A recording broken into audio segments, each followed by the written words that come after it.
শীত তো অনেকদিন আগেই পড়ে গেছে, এখনো পর্যন্ত কারা কারা গাজরের হালুয়া খাওনি তাড়াতাড়ি কমেন্ট করো। তো বাবা বাজার থেকে নিয়ে এসেছিল কিছু গাজর কিনে, তো আমি ভাবলাম চলো আজ গাজরের হালুয়া বানিয়ে সবাইকে খাওয়ানো যাক। তার জন্য কিন্তু আমি প্রথমে গাজরগুলোকে ভালো করে ধুয়ে নিয়েছি, এবার গ্রেটার মেশিনে ভালো করে গ্রেট করে নিয়েছি।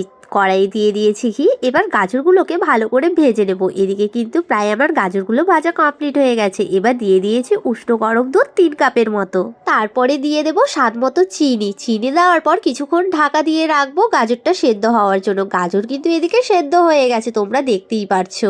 এবার দিয়ে দেবো তার মধ্যে কালাকান ভেঙে। তোমরা চাইলে কিন্তু এর মধ্যে গুঁড়ো দুধও ইউজ করতে পারো, আমি কিন্তু এর মধ্যে কালাকানটা ইউজ করেছি। তারপরে দিয়ে দিয়েছি সামান্য কাজু, সামান্য দিয়েছি এলাচ গুঁড়ো আর অল্প একটু ঘি। ব্যাস কষিয়ে নিলেই রেডি গাজরের হালুয়া। তো তোমাদের ভিডিওটা কেমন লাগলো অবশ্যই জানিও। তো আজকের মতো বাই, লাভ ইউ, টাটা, দেখা হচ্ছে অন্য কোনো ভিডিওতে।